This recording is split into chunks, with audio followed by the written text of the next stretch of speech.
is Adriana. Adriana, thank you. Take your time. Yeah, Chief, you're there. Oh, I see. Okay. All right. All right. Well, thank you, everybody. By way of introduction, my name is Chris Millett. I'm your Member of Parliament for the Bay of Quinte. And I'm immensely proud of this place. As I'm sure they're all tired of me saying, I worked here extensively in the 1990s as a newspaper reporter working out of the daily newspaper in Belleville. I deployed with the men and women of this place. I spent many adventures in the field in some faraway places. I've seen the good work the people here do. On retirement, I loved the place so much I came back as a commissionaire. And the air terminal that we just all came through was my workspace on a part-time basis, and to the point where I even had some of the chaps there were saying to me, "Okay, Mr. MP, when are you going to get the air conditioning fixed in that front door that doesn't seem to want to open?" So I do have a deep and abiding love for this place and the men and women. That's why it's an honor to stand here today at 8 Wings CFB Trenton, one of the most critical pillars of our national defense system and a vital economic and cultural hub of this riding. It and the 5,000 plus serving members, civilian employees, and their families are proud symbols of service, sacrifice, and collaboration. This base and the people who serve here play an essential role not only in the Bay of Quinte region, but across our country and around the world. And we thank you deeply for your commitment. Last month, and also in attendance today, Minister of National Defense David McGuinty joined us here in Trenton for a tour, and an extensive tour it was. An announcement and a town hall listening session was held with CAF members, and it was an eye-opener, I'm sure, for the minister. I know his visit in July was well appreciated by those on this base, and thank you for being here again, Minister. The fact you've come here to Trenton twice in just about a month is a sign of your deep commitment to 8 Wings CFB Trenton and the entire military as a whole. Now, as your Member of Parliament, I'm especially proud to welcome a leader who understands the weight of service, not only in government, but in piloting our nation through some of its most turbulent and complex global challenges. And he's a leader who fully understands and supports that the Canadian Armed Forces are a critical part of this equation. Mark Carney has spent his entire career navigating storms, economic, political, and strengthening our nation. Now, as Prime Minister, he brings that same clarity and calm resolve to the challenges we face at home and abroad. He knows in an ever-changing global order, we need the expertise and skills that the Canadian Armed Forces can bring as a stabilizing force domestically and internationally. It is a privilege, then, to welcome him here today to the heart of our military community here in Trenton, where leadership, duty, and service are not just words, but a way of life. So please join me in welcoming our Prime Minister, the Right Honourable Mark Carney. Over there. Thank you. Thank you. Thank you, everyone. Good afternoon. Thank you very much for that introduction, Chris, and for your service in all senses for this great institution and our country. Minister McGuinty, Chief of the Defence Staff, carry on, and all the Canadian Armed Forces members here today, thank you for joining us, and thank you for your service. It is great to be at CFB Trenton, Canada's largest Air Force base, home to generations of service members whose dedication and courage represent the very best of our country. Home to 8 Wing. This base is a hub for response and airlift operations in Canada and around the world. Virtually every mission involves CFB Trenton. With a fleet of tactical and strategic transport aircraft, the capabilities here are diverse. From delivering supplies to the high Arctic, we were just talking about ALERT, to facilitating peacekeeping missions around the world with our allies. Every year, hundreds of Air, Army, and Naval cadets come here to learn, to train, and to test themselves, preparing to wear the uniform and carry forward the proud tradition of service you represent.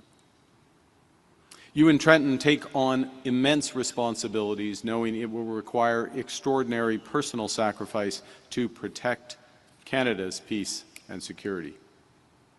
And the calls on your dedication have only been growing.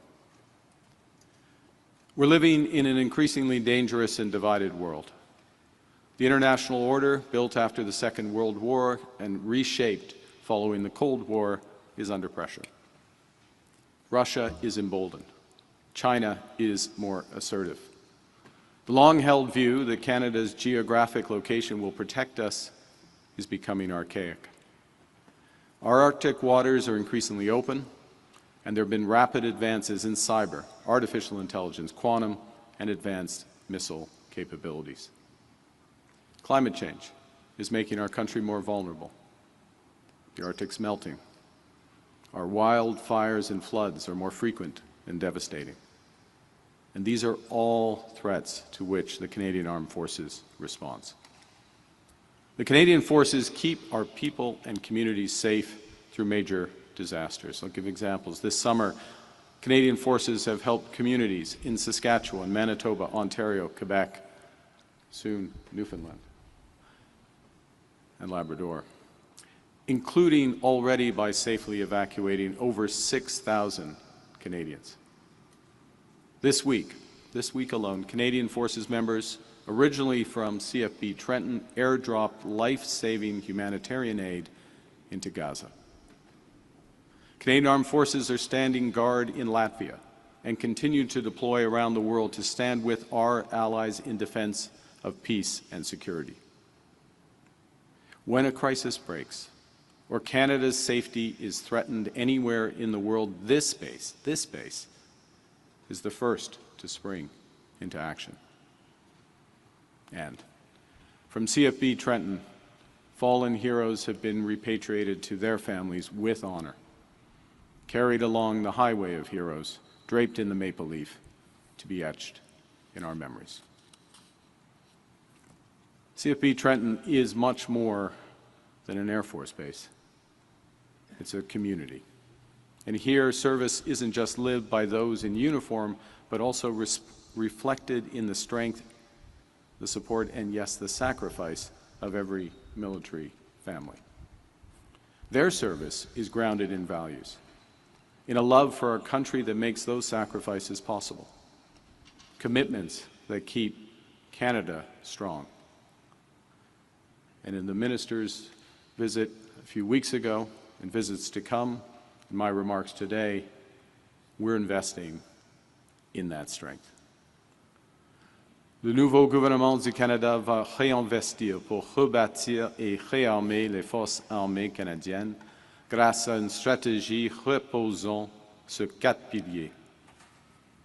Nous allons investir dans ce qui est la base de la défense, ce qui servent, ainsi que l'équipement et l'infrastructure qu'ils utilisent. Nous allons améliorer et moderniser nos capacités militaires avec plus d'avions, de véhicules de combat, de drones et de systèmes de détection et en repérant les navires de la marine canadienne. Nous allons renforcer l'industrie canadienne de la défense et finalement, nous allons diversifier les partenariats du Canada en matière de défense.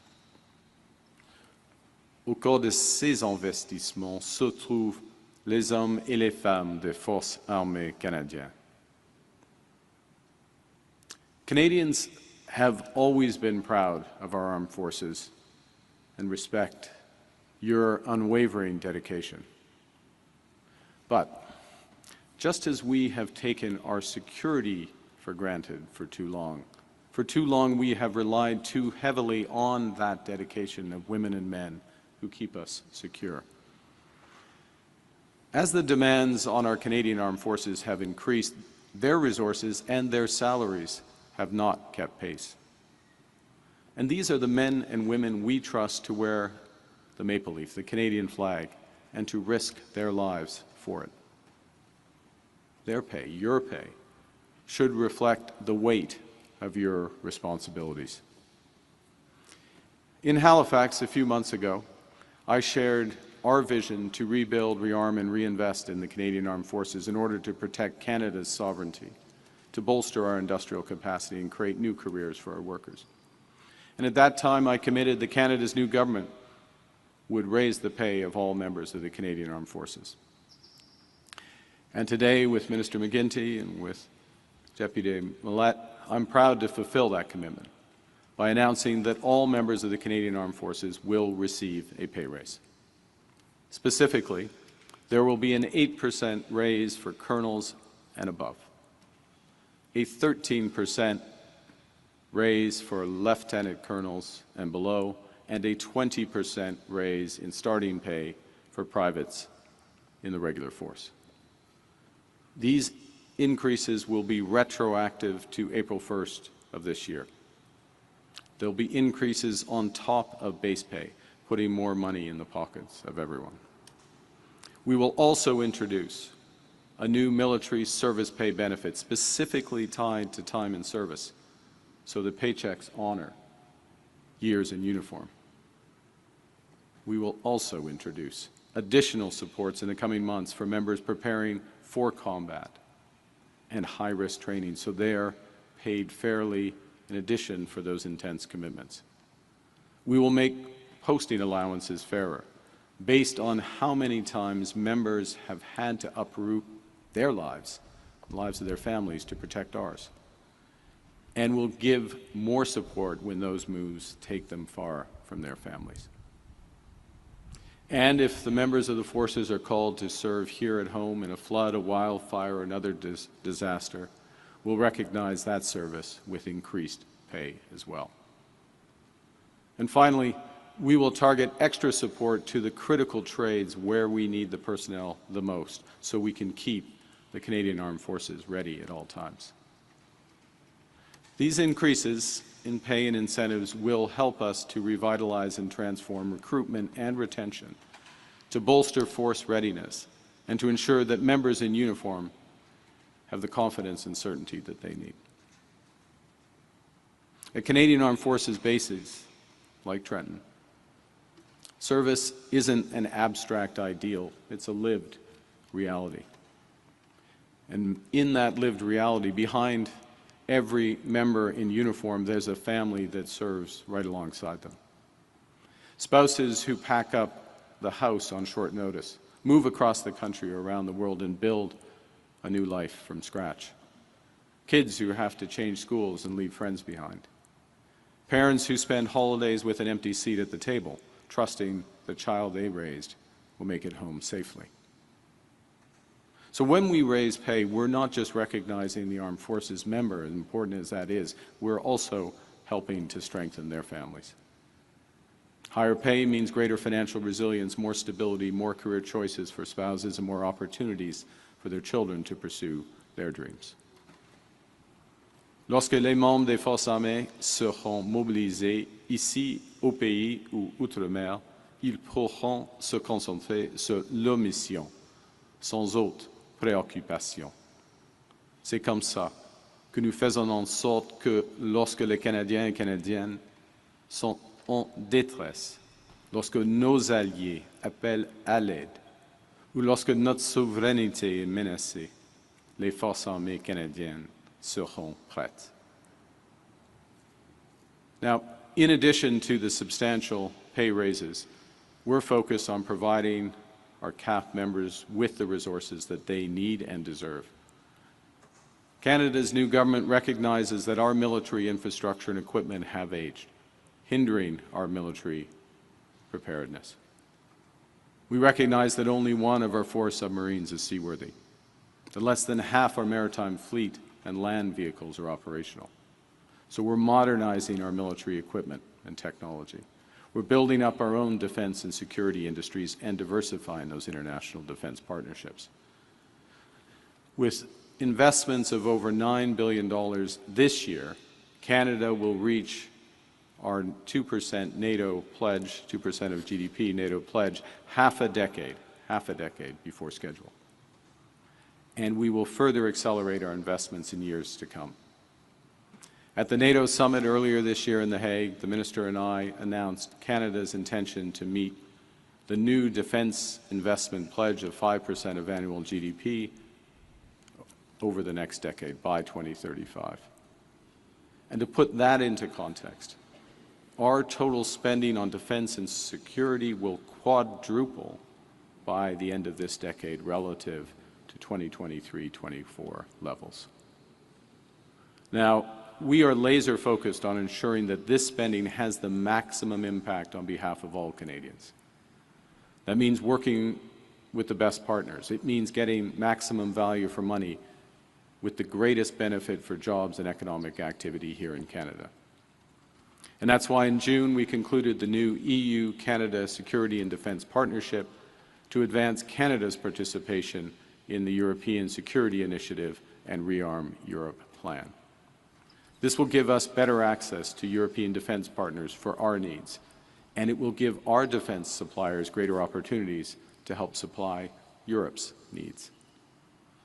We are also in the process of creating a new defence procurement agency to move at pace to get our armed forces the equipment that they need when they need it. And our investments in defence will expand Canada's industrial capacity so we can equip Canadian armed forces using Canadian steel, Canadian aluminum, Canadian critical minerals, Canadian cyber, and Canadian lumber. We will increase our security presence around the world, including to protect NATO's eastern flank, and by protecting Canada, we will protect NATO's western flank. Pour que nous puissions nous battre sur de nouveaux champs de bataille en territoire inconnu. Pour que nous puissions défendre chaque centimètre de notre territoire souverain, des fonds marins à l'Arctique en passant par le cyberspace. Pour que nos soldats, nos marins, nos aviateurs et nos cyberspécialistes aient les outils dont ils ont besoin pour protéger les Canadiens, nos intérêts et nos alliés. Pour que nos femmes et nos hommes en uniforme puissent servir avec confiance. So much of Canada's history has been written by those who served in our armed forces.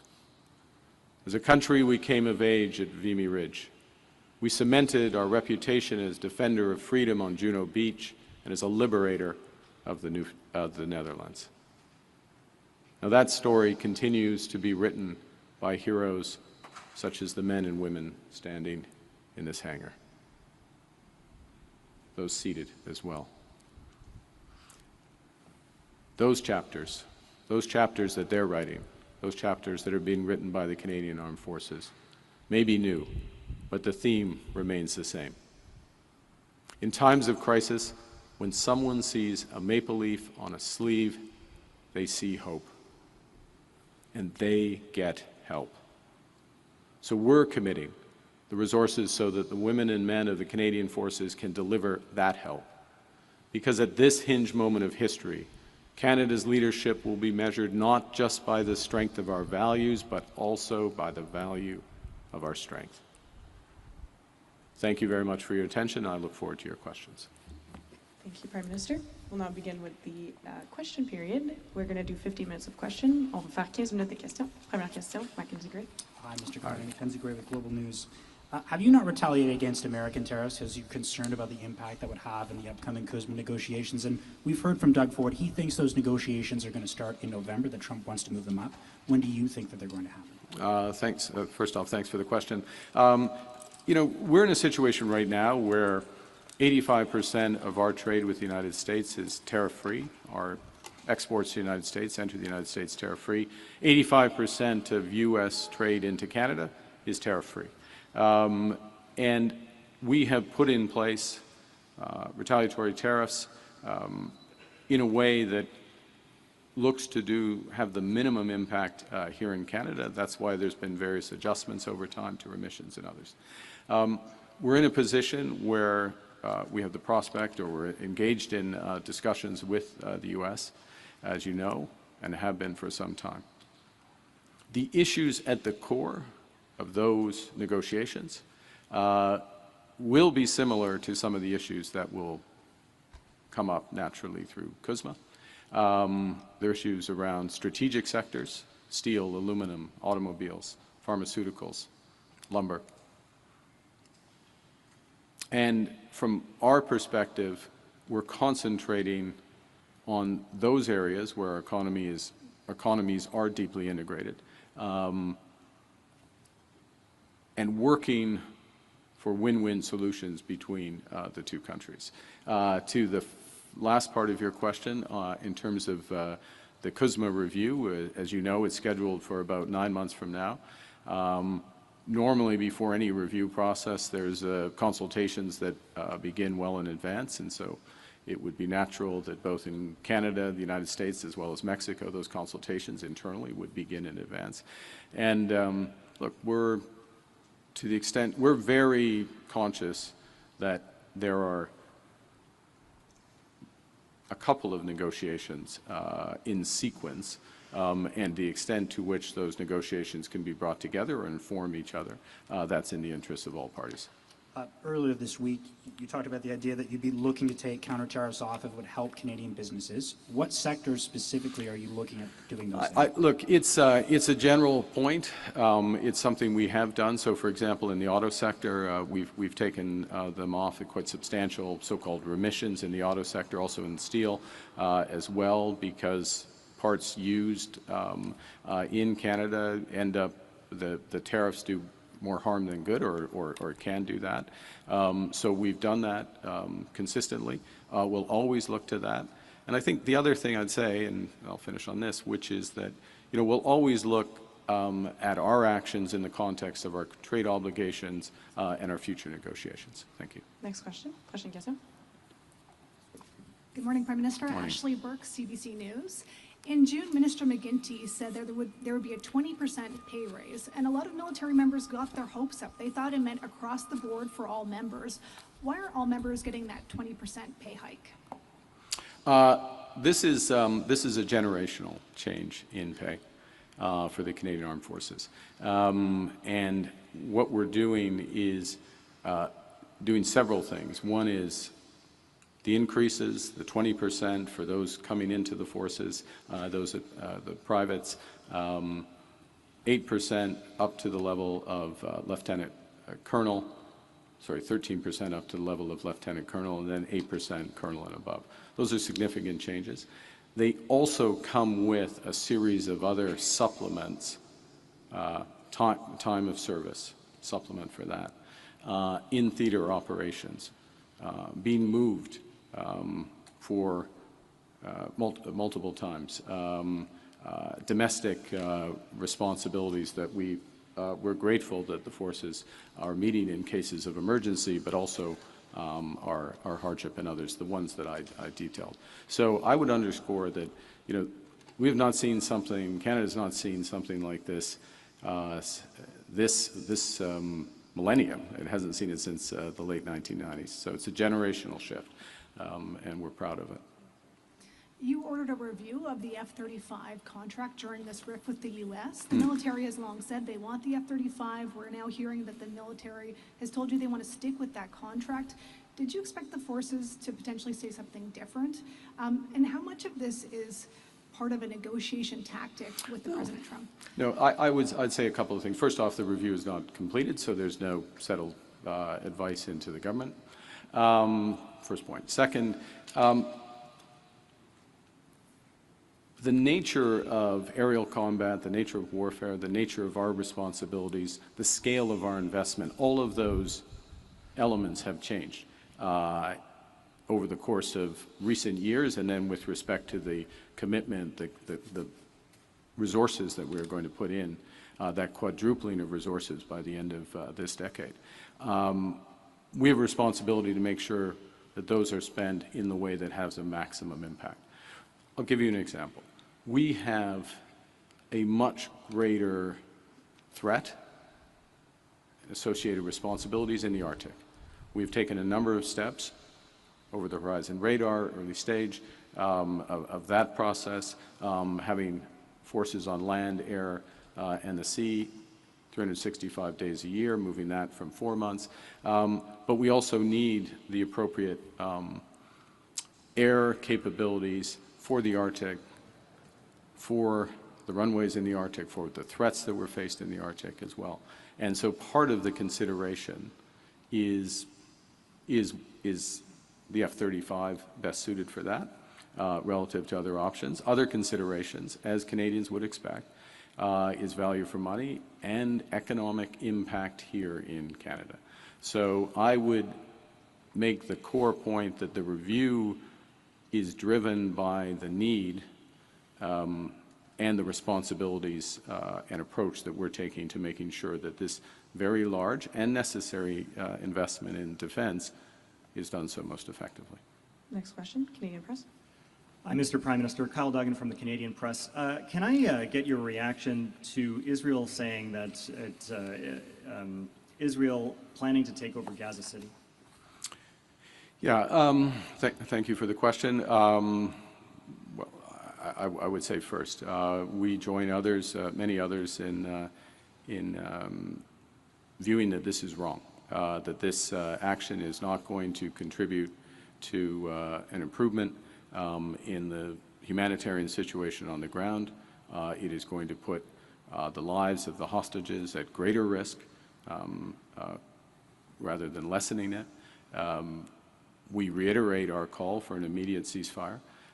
We reiterate our call for Hamas to immediately return all of the hostages and their remains. We reiterate that Hamas has no role going forward, and we'll continue to work with our allies to contribute what we can to achieving those outcomes. Thank you. And as a follow-up, could I get your reaction to the jobs reports, loss of 41,000 jobs, worse than expected? Thank you. Sure. A couple of things. One is that obviously we look very closely at developments in the labor market. We had a very strong job report in June, over 80,000 jobs created. We now have the July jobs reduction of just over 40,000. What's interesting about, if you look across those areas, the geographic spread is, in the July report, is more in Western Canada. It's in Alberta and Saskatchewan. Less in the manufacturing sectors where we will expect, we expect to see pressure. And there are pressures, which is why we're taking action in steel and lumber, and we will in autos and other areas. I'd also note that in that jobs report, the unemployment rate held steady, and for the second straight month, we've seen a further acceleration in wage growth. So wage growth now at 3.5%, up from below 3%. So wage growth now outpacing the growth in CPI. So that, combined with the tax cut that we put in place, combined with the removal of the consumer carbon tax and other measures, progress on cost of living. Just to be clear, progress. We're not satisfied that that's enough. There's much more that needs to be done, which is why we're looking to make sure, and to bring it back to today, and why we're here, we're looking to make sure, and we will make sure, that as we build our military, we'll build our economy as well. Thank you. Prochaine question. Oui, bonjour, Andrea Bonjour. Williams de Radio-Canada. Première question, on parle d'un investissement de 2 milliards de dollars annuellement. Quel est le retour sur investissement pour les Canadiens? Tout d'abord, oui, c'est un investissement, mais au fond, c'est correct, c'est équitable. Parce que les membres des Forces armées canadiennes ont beaucoup de responsabilités. Ils font beaucoup de sacrifices pour notre pays. Et ce qui est clair est que leurs salaires ne sont pas à un niveau, avant que cette augmentation, un niveau approprié. Premier point. Deuxièmement, en ce qui concerne le rendement, si on peut dire, pour cet investissement, c'est la sécurité de notre pays. au fond.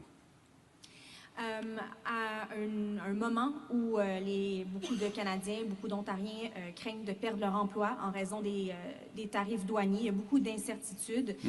Comment justifier que des membres des Forces armées canadiennes obtiennent une augmentation de salaire alors qu'il y a des fonctionnaires qui demandent la même chose depuis longtemps? Oui, depuis longtemps, mais depuis longtemps, il n'y avait pas une augmentation des salaires pour les Forces armées canadiennes. Et les hommes et les femmes ici, et à travers le pays et à travers le monde, ils travaillent pour les Canadiens, ils sacrifient pour nous, sans une augmentation de leur salaire. Alors c'est une question de timing, mais au fond c'est une question d'être équitable. Je suis fier de cette initiative. Next question, CTV. Oui. Judy Trin, CTV News. Prime Minister, given that you have said that Canada will recognize a Palestinian state, and given that Prime Minister Netanyahu has an arrest warrant issued by the International Criminal Court, and yet he is still considering and he wants to take over parts of Gaza City, will the Canadian government consider sanctions against Israel?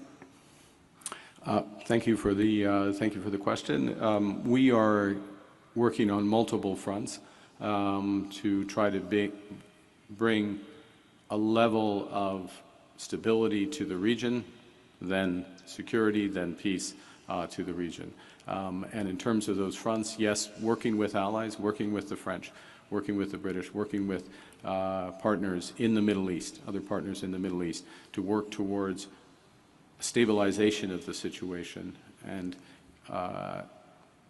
we don't see the road. What we see is the erosion of the possibility of a two-state solution because of facts on the ground, actions on the ground. And that's why we made the announced the intention predicated on various factors that we did.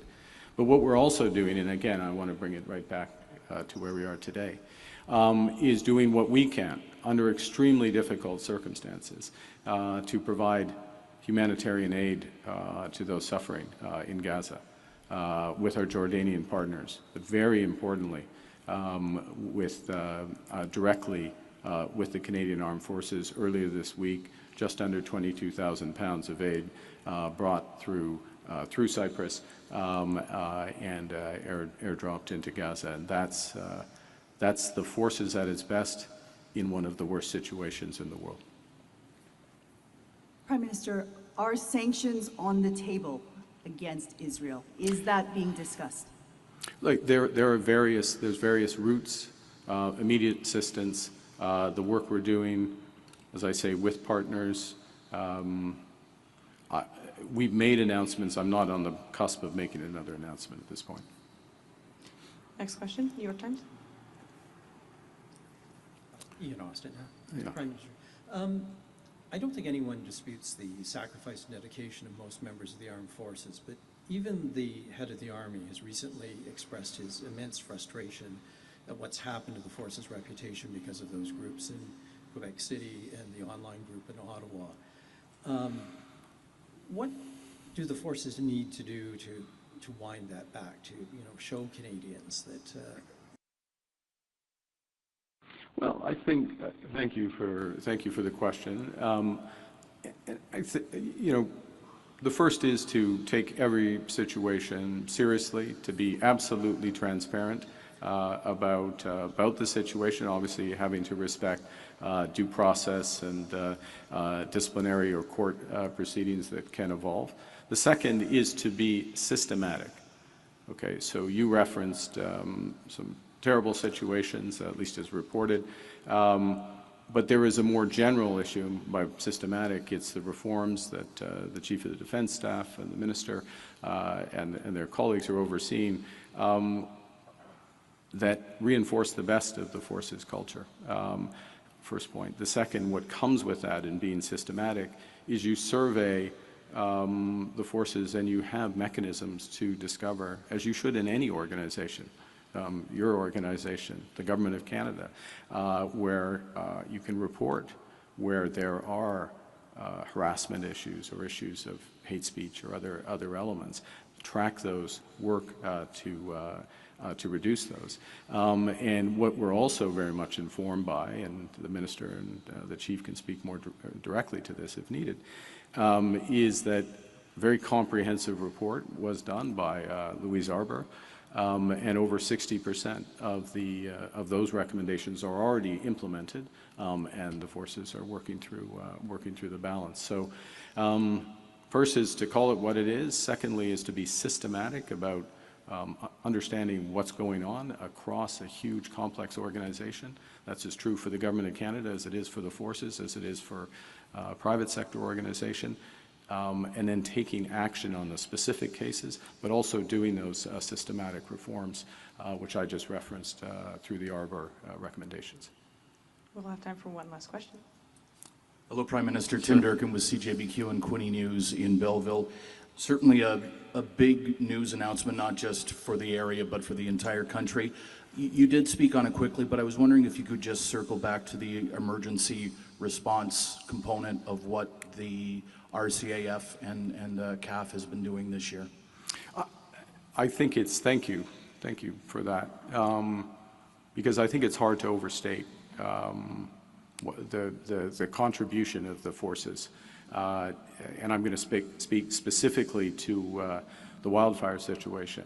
You know, back in, well, in the spring, so early in the season, when you don't, expect things to have moved as quickly as they did, I received a call from Premier Canoe within,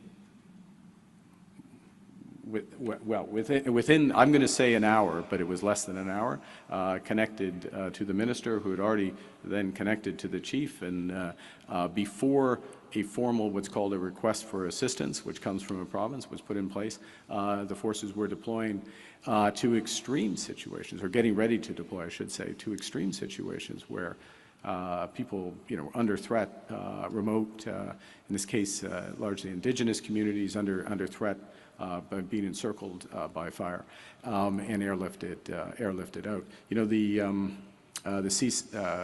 The C-17s, I'll get my planes right, the C-17s have been lifting Chinooks out to some of these hotspots so that the forces can do that work. So across, sadly, we're now probably at half, we are at half of our provinces where the forces have deployed. And this is above and beyond, this is above and beyond their core responsibilities. And they do it without hesitation. They're literally running into the fire in order to provide those services. Over 6,000 Canadians have been evacuated, and many more have received the reassurance that if needed, they would be as well. And that's hard to quantify, and we're very much in their debt. And again, to go back to the earlier question, I'm sorry to keep bringing it back kind of into today's announcement. There's no extra pay for that, or there hasn't been. There's no, and there's no questioning of that, of course, by the forces. But we think in terms of fairness, there should be, and there will be. Thanks. Thank you. This was an end to our press conference. Okay. Est-ce qu'il met fin à la conférence de presse? Merci. Merci beaucoup. Okay.